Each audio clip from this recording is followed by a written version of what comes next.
Hi, my name is Daniel McNeela, and today I'm presenting our work Generating Challenging Negatives for Contrastive Learning in Hyperbolic Space. This is joint work with Anthony Gitter and Frederick Sala, and we're affiliated with the University of Wisconsin-Madison and the Morgridge Institute for Research. Let's start with some motivation. For graph representation learning, we have a few standard model choices. We can use graph convolutional networks, random walk-based methods such as node-to-vec and deep walk, matrix factorization methods, and spectral methods. They all focus on different ways of learning graph topology. However, they all rely on embedding in Euclidean space. The question we want to answer is whether we can choose a different geometric manifold to embed on that better captures our data's native structure. So where do Euclidean embeddings typically fail?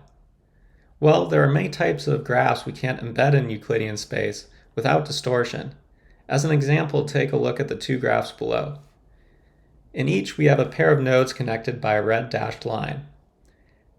For the pairs of points in each graph, their graph distance is 2 because you can get from one to the other by traversing two edges.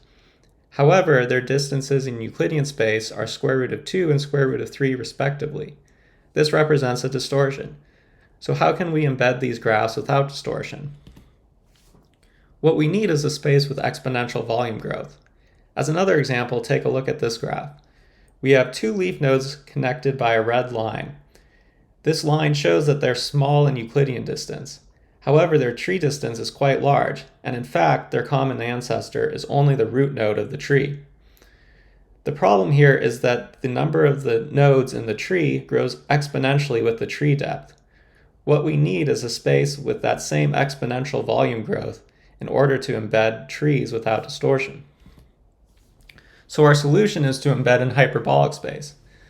This works because the space has constant negative curvature as well as exponential volume growth, which makes it a nice continuous analog for embedding trees.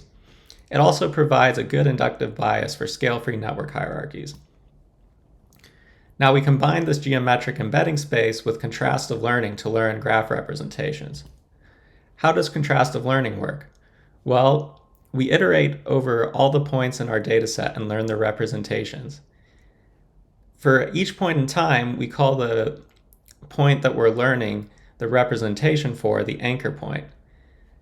When we're learning that representation, we want to draw positive and negative samples. Positive samples are semantically similar to the anchor point. So for example, you can have a positive generated by applying an augmentation to the current point, such as cropping the image as shown below it, or you can get another semantically similar sample from the dataset, such as the image of another dog. Negative samples are semantically different from the anchor point. So for example, we might have images of an elephant or images of cats. We want to push the embeddings of the negative samples far away from that of the anchor point, while bringing those of the positive samples closer. However, most current methods do not do a good job of choosing negative samples. They do it uniformly at random over the dataset, but this can lead to you randomly picking negative samples that have the same semantic content as the anchor point that you're learning the representation for. It would be better to use an intelligent method to draw these negative samples. However, this is difficult.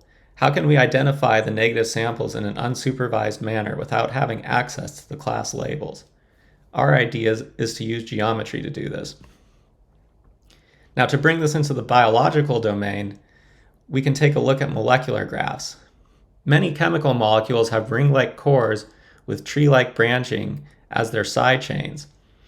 We can embed the tree-like parts of the molecule in hyperbolic space while embedding the ring-like cores in a spherical space, which is good for embedding graphs with ring-like structures.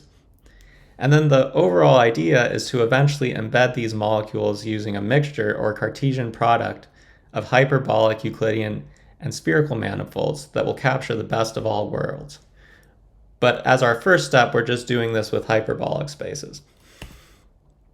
So how do we perform the modeling? Well, we base it on two different papers. The first is Infograph. Infograph learns graph representations in Euclidean space. However, they use a Euclidean graph isomorphism network as their encoding network. Since we're extending to hyperbolic space, we use a hyperbolic GCN as our encoder. Then, for the contrastive learning procedure and sampling better negatives, we turn to the paper Contrastive Learning with Hard Negative Samples by Robinson et al.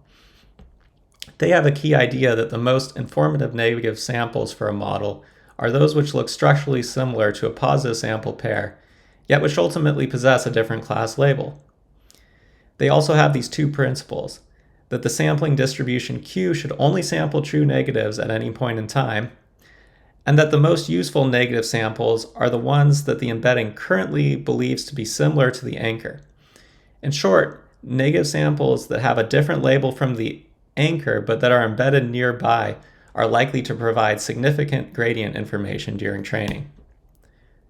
They have the loss function given above in their paper. We modify it to our use case by replacing the Euclidean inner products with hyperbolic distance functions, which allows us to specialize this loss function to the hyperbolic geometry. In conclusion, novel geometries provide a better way to encode unique graph structures without distortion, and better negative sampling methods hold promise for graph representation learning, particularly learning representations of molecular graphs for downstream tasks such as drug discovery. Incorporating differential geometry, as we've done here, remains an open area of research with workshops at major conferences such as NeurIPS and iClear. Thank you.